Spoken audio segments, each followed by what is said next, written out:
For years, Investigative Post has reported on Western New York's economic development, keeping a close eye on the tax incentives given out by industrial development agencies.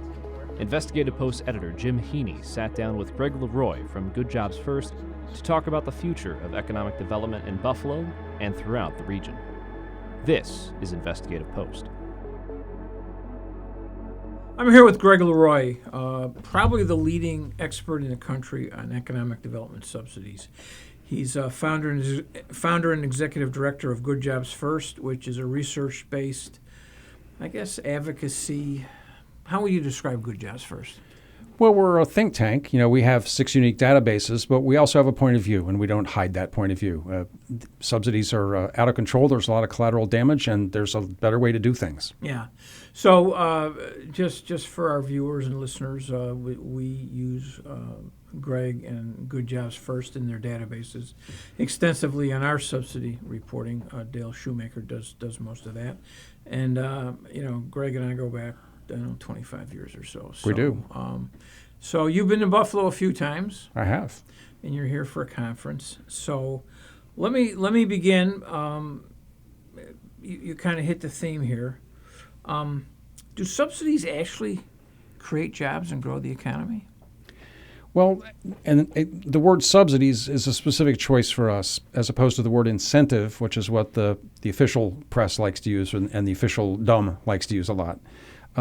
We don't think subsidies work because they are way too often given to companies to do what they would have done anyway, as opposed to an incentive, which is to create something good that should happen but isn't happening and won't happen until public dollars reduce private risk. I mean, if you're talking about bringing a food desert, a grocery store to a food desert, or giving a person returning to citizenship from incarceration new skills, or things like that, those are incentives. The private marketplace isn't going to do that.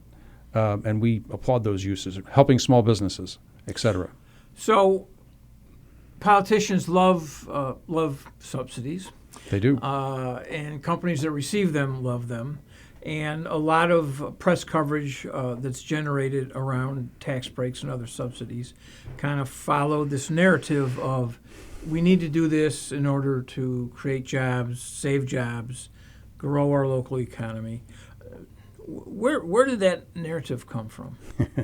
So that narrative was born in New York State, and New York City specifically, in the late 1930s with the birth of a company called Fantas, originally the Fantas Factory Locating Service, founded by a guy who had left his father-in-law in Chicago and started the first site location consulting business.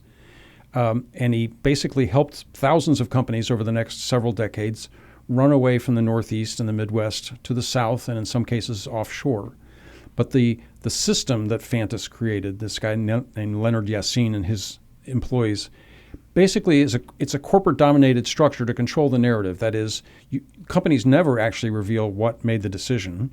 They just know that the public just knows that companies are asking for a lot of money, and one community gets lucky and gets the jobs, even if they put too much money on the table, because nobody really knows what was in the company's mind, what was in the real decision-making matrix. Although there's been research done, academic research that's been done, that tries to get at that question. How often would a company have done it anyways? Right. And what has that research shown? So our two favorite academics in that space are Peter Fisher, now retired from the University of Iowa, and Timothy Bartik from the Upjohn Institute in Michigan. They found in the range of 6 to 25% at the very generous outbound of those deals actually were did result from the incentives. The other 75 to 94% were windfalls. So it's just adding the company's bottom lines. We think that's all too often the case. Yeah. How has the nature of the game changed over the years? You mentioned what began in the 30s. What's been the evolution, or perhaps de-evolution? It would be the better word. But how's the whole game changed? Well, with the advent of the internet, the site location consulting industry exploded because the barriers to entry crashed. There's now 300 plus site location consulting firms out there. Some of them work just in specific industries or regions, but there's a whole site selectors guild that actually sells face time for itself, going at golf retreats and ski resorts for public officials to come schmooze with people who have their pulse on the thinking of companies that are looking for their next big deal. Let's talk Amazon, because Sure. as you know, and you guys have done some work on this, you've done a lot of work on Amazon. But Niagara County IDA a couple of years back gave them one of the biggest subsidy packages that they received, which is saying a lot. Yes. What's the story in Amazon? They're masters at getting subsidies. Is that are they the poster children for people who should not be getting subsidies? Yeah, Amazon is the classic case of a company that is getting paid to do what it must do anyway. It dates back to 2012 when the business plan of the Prime business model was changing from avoiding sales tax, which had been their big way of gaining market share for many years, to rapid delivery. And when they switched to rapid delivery, they could no longer avoid being forced to collect sales tax because they had to build warehouses. They had to have a physical presence in every state, including those majority of states that have sales taxes in them. So instead they said, we're job creators. Well, let's get paid to build these warehouses. And they hired a veteran site location consultant named Michael Grella, and within their public policy department, which had been their tax dodging department. And he went on a binge, which to this day continues. They've gotten hundreds of incentive deals for data centers, offices, but more numerous are the warehouse deals, including the $124 million from Niagara Falls. And they're just eating everybody else's lunch in the retail space, and they're putting warehouses close to affluent zip codes with the most prime households. We have an interactive story map on our website that shows you that. It's really predictable. So, in other words, these warehouses have to be where they have to be in order to promote next day delivery. So, or even same day. Yeah. Yeah. So they're going to do what they got to do regardless of whether or not they're going to get subsidies. But everybody's lining up to give them subsidies. Yeah. The new book, The Everything War, by Dana Matoli, chronicles how one official who was the CEO of Toys R Us in New Jersey, as it was getting driven into bankruptcy by Amazon, was screaming at then Governor Christie, saying, "Why are you giving them warehouse subsidies? They're eating our lunch. We employ tens of thousands of people in your state because we're headquartered here. Why would you do this?" And Christie just ignored him. Yeah. Are there other? Well, let's talk about maybe the sectors or types of companies where a subsidy might make sense. And let me draw a distinction.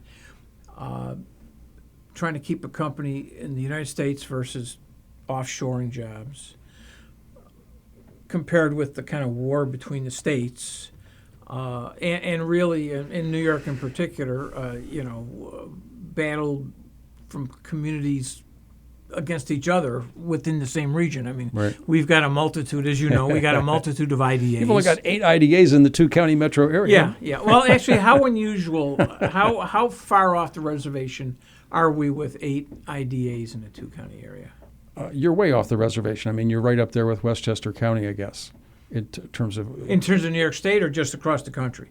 In terms of New York State, I can't think of another situation in another metro area where you've got that many overlapping bodies. It's a really dysfunctional system you've got here, Jim. Yeah. What's the problem with it? So you've got you've got competing bureaucracies that can pirate each other and call it economic development. And you've got needless duplication of services, right? I mean, if a company needs help from an IDA, why should it need to go shopping, or why should it have? There should just be one for the metro area, one for the labor market. Look, here's the real answer to your question, Jim. The meaningful unit of competition in economic development is not the city, it's not the suburb, it's the labor market, it's the metro area, and that's the way the structure of economic development should be physically configured as well.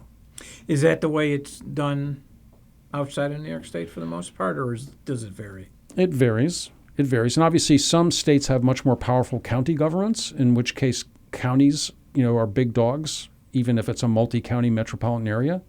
Mm-hmm. For example, I live in a county in Maryland that has almost 1 million residents, and there's just one government for my county, and they do all the economic development, and it's a very rational, efficient process. But Greg, there's much less patronage to dispense.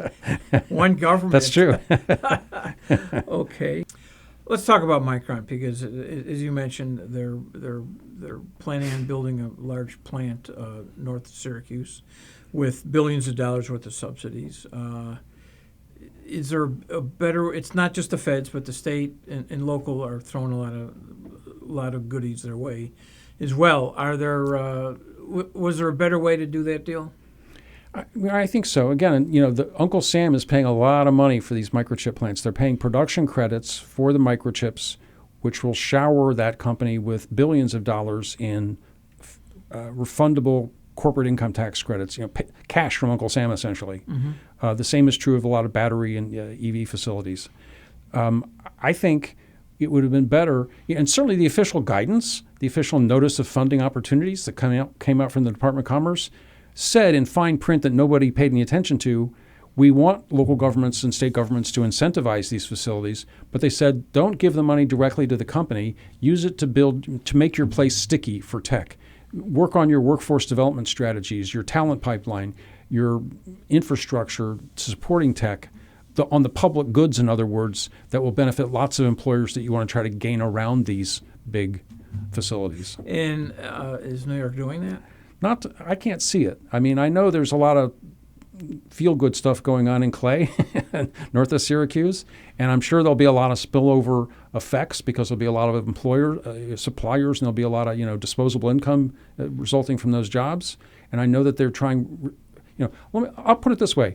We have a coalition called Chips Communities United, and so we're watching the behavior of Micron in New York and Intel in Ohio and TSMC, the Taiwan Semiconductor Manufacturing Company in Arizona. In the spectrum of things, Micron's being really quite agreeable. They are engaging a lot with the community. They're actually open to talking to everybody there and running a big house. The opposite is true of TSMC in Arizona, for example. All right. So in that way, maybe we're doing a little bit better. Yeah. Okay. So when there are subsidies offered, what are the subsidies that tend to get best bang for the buck, best return on investment for taxpayers, and which ones are just dogs? Anything having to do with skills-based, workforce development grants, incentives to create career ladders, to move people up, continuous learning incentives, all the way down to early childhood, pre-K, all those things are proven winners. If you talk to people like Timothy Bartik, if you talk to people like the former vice president of the Federal Reserve Bank, whose name I can't remember right now, who've been studying the data on this for a long time about comparative ROIs, those are the big winners. At the other end of the spectrum are like film production tax credits, which your state has now obligated itself to another $700 million on, right? Or $700 million a year for 10 years. These are, even though the jobs that are production jobs are union, and we acknowledge the International Association of Theatrical and Stage Employees are very big on these programs, there's no credible research from any place showing that any state has ever gotten back more than 20 cents on the dollar for film production tax credits. They are just guaranteed massive losers. Generally speaking, and maybe this is too general, do taxpayers ever get a return on their investment that's equal to what they put in? In other words, does a government, does an IDA, whatever, ever wind up collecting more in taxes than they laid out in terms of subsidies? I think you can go back and look at some deals, even some fairly expensive deals in the early days of the auto industry, for example, where one could argue that taxpayers did make out over time. By today's standards, like the Toyota deal in Georgetown, Kentucky, or the Nissan deal in Smyrna, Tennessee, they look really cheap by today's standards, or the Mercedes deal in Alabama. These are all back in the 90s, late 80s and early 90s. But most deals these days are losers. But the price tag on so many of these big deals today is so high, we just don't think they can ever break even. Okay. Good Jobs First has done a lot of research in New York State. The target-rich environment. Yeah. Well, so why your interest and what strikes you about New York State, good, bad, or otherwise? Sure. So in our database, our subsidy tracker database, we pay a special attention to deals, the individual facility deals worth more than $100 million. Mega deals. Mega deals in public money. We call them mega deals. And ever since we've started collecting them, 2 states have stood out as the king and queen of mega deals, and they are New York and Michigan. 2 Rust Belt states, so-called, paying a lot of money for retention especially. And depending on how you slice the data, whether it's dollars or deals, they are 1 and 2. So you've always been a state with a big spending state. And then obviously you've got the extreme situation of all the companies that are threatened to leave Manhattan, from the 70s through the aughts, threatening to move to Jersey City or Greenwich, Connecticut, and shaking down several mayors for, big bucks, 8- and 9-figure packages to get paid to stay in Manhattan.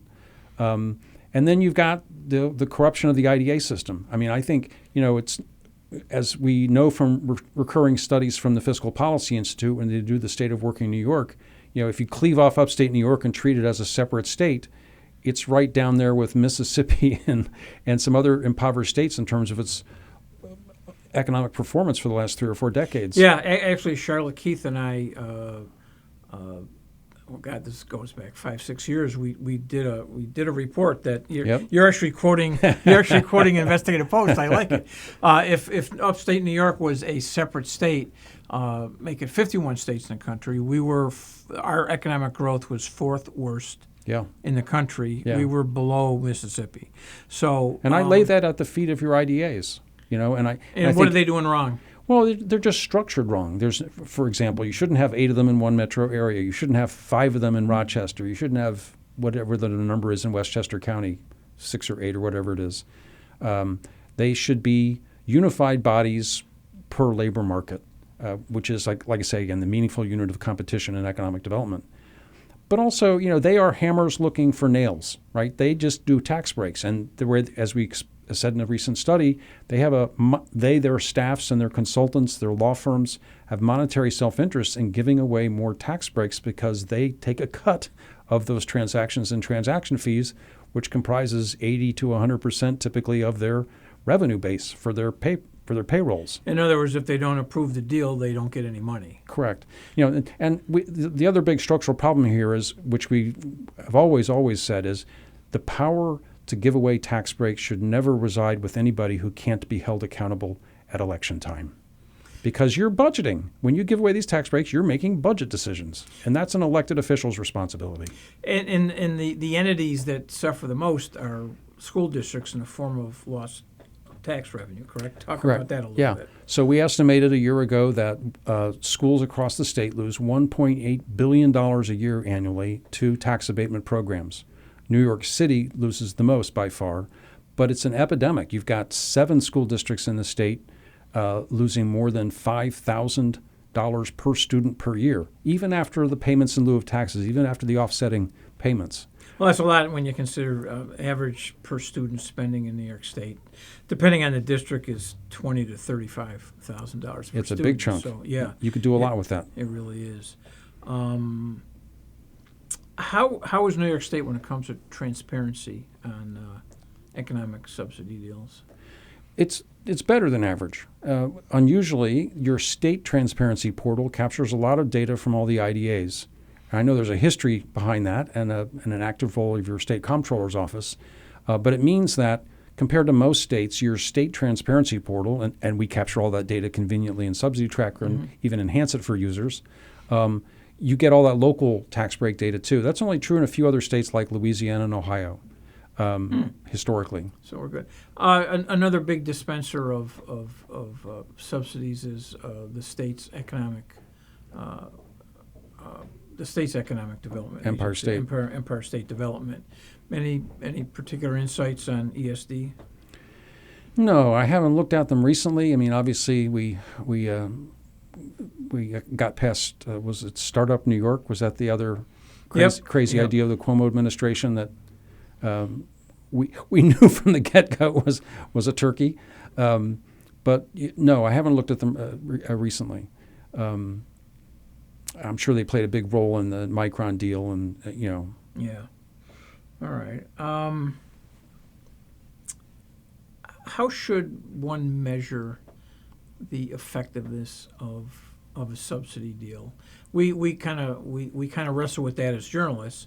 The kind of standard, because it's easy to calculate, is cost per job. Mm-hmm. But that's not always a good barometer because are we talking a cost per job of a part-time, low-wage job, or are we talking a high-wage, high-benefit job? What sort of, if you're a policymaker or a taxpayer or a reporter, how do you effectively measure the effectiveness of a subsidy package? Well, so a couple things. One is, was there a means test, so to speak, to even qualify the company? Did the structure of the program, like bringing a grocery store to a food desert with a clearly defined food desert, was there an eligibility hoop through which the deal had to jump that you can reasonably assume meant that you're actually causing something to happen that wouldn't have happened otherwise? All too few programs meet that anymore. That's the first question you need to ask, because if that's true, then facially, like, you're in the good zone, right? Then cost per job is not a bad metric to start, but then you have to go immediately to the other issues, the ripple effect issues. And there's two kinds of ripple effects. There's upstream, which is to say the inputs, the suppliers, right? So we incentivize a data center, not much upstream besides electricity once you put that in, right? It's not like a auto parts plant where engines and brakes and windshields are getting delivered every day. It's the opposite of that in terms of upstream inputs. And then downstream is your buying power of the direct jobs. And again, if it's a poverty wage job, you're not enabling somebody to buy a home or eat out a lot or stimulate the economy. But if it's a unionized job, in the building trades or manufacturing, and it's good enough to support a family and stimulate the economy, then you can make better assumptions about ripple effects. All right, here's the big question I wanted to ask you. So you're the economic development czar of metropolitan Buffalo, and you have unlimited powers to bring back our economy. Western New York went through a really hard time in the 80s. We were probably hit as hard as anybody in the Rust Belt with closing of heavy manufacturing, steel plants, auto plants, whatever. And we've been trying to catch up ever since. And we're doing better than we were, but our economy still lags. Our wages, compared with nationally, lag. We have an older workforce. We're not a headquarters town at all. We're a satellite town. And you've got, everybody, competition between the states, competition within New York State. So you're the czar. What do you do? What's your advice to policymakers in Albany and in Buffalo how to bring this economy truly back? Not there's a lot of talk about how we've had an economic renaissance, and again, we're doing better than we used to, but and I like to use this line, as Jim Morrison once sang. I'll have to clean up the lyric, but is Jim Morrison once saying, "I've been down so long that it looks like up to me." So these days looks up, but it's from the perspective of the dark days of the 80s. What would you do if you were in charge? I'm glad you asked that question in a semi-long-winded way, because I'm sitting here reeling, trying to think of my 10-point program here. Well, obviously, first of all, abolish the IDAs, create one unified public body, in-house public body, led by elected officials that oversees economic development for the metropolitan area. Not privatized, no perverse incentives to give away the tax break. Announce tomorrow that the share of the property tax that otherwise would go to schools is not on the table anymore. That's shielded to buttress the school system, because the talent pipeline means everything. The number one site location advantage for attracting any kind of employer these days is your skilled labor pipeline and your future skilled labor pipeline. And then I would say, forget about the mega deals. Stop the buffalo hunting. That is, look to what you've got now. And I know there's lots of companies that have been here for a while. I know there's companies here that have promise. I know you've got major research universities here doing great research that could be commercialized and create intellectual property that may create jobs in the future. Just take very aggressive stock of what's here right now. I also think you've got this, gift of the cheap hydropower, but I don't know that it's being harnessed or used in a way. I mean, I'm reminded as I wrote here today about the beautiful housing stock you have in the city, although obviously a lot of it's ailing, right? A lot of it needs to be weatherized. A lot of it needs to be made much more energy efficient. The decarbonization and efficiency retrofit business here should be going gangbusters. This would be an enormously attractive place to live if there were more jobs and if those homes could be energy efficient. And those two strategies together could be a big advantage for Buffalo because you've got more affordable housing than a lot of markets, right? Mm-hmm. Because of the depressed economic condition. But that housing could become a big magnet if there are both jobs and energy efficiency here. We've got an older workforce. When you look at comparison with other metro areas, we're not doing great when it comes to high-tech jobs and stuff like that. In terms of the new economy with younger people, anything in particular you would do in that area? Well, I think placemaking and also cluster analysis. That is, and maybe hopefully somebody's already doing this here, right? But in trying to figure out one's niche opportunities in high tech, you have to ask yourself, where do we already have some advantage? Either we're overrepresented in some industry already, or we have the potential to be because of our research capacity or our existing small business base or whatever, and then work with that and invest in the public goods to support that. So it might be export promotion or quality control or technology diffusion or customized training or all the above, right? That's how you build a cluster of small companies that grow rapidly. They're called gazelles. You want to figure out where your gazelle pen is mm-hmm. and create a system of public goods that nurtures those gazelles, knowing that not every one will make it, but once one fails, the people will be able to go across the street or across town and work for one of the competitors in the same cluster because you've got a winning cluster. That's a strategy.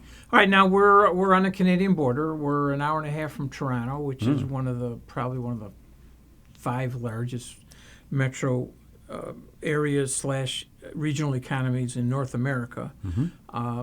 Do you see any opportunities for us there? I hadn't thought about that, but there must be.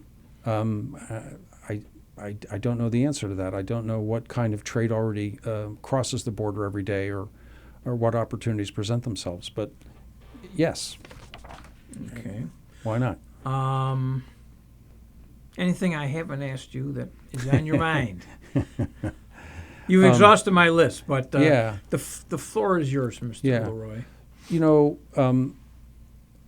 Obviously, I know a lot of sports fans like the Bills, but we were also very critical of the proposed stadium deal that Governor Hochul and the legislature came through with. We don't spend a lot of energy on stadiums at Good Jobs First because, like film production tax credits, it's just everybody knows they're not really economic development.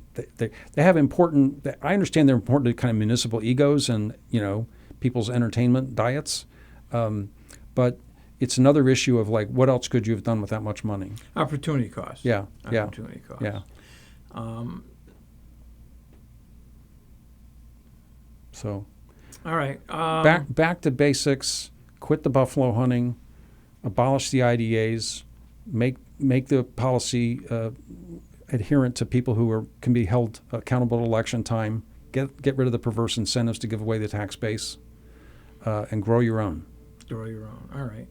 Well, on that note, I want to thank you for lending your expertise. I will be sure to spread the word. Thank you, Greg. Thanks, Joe.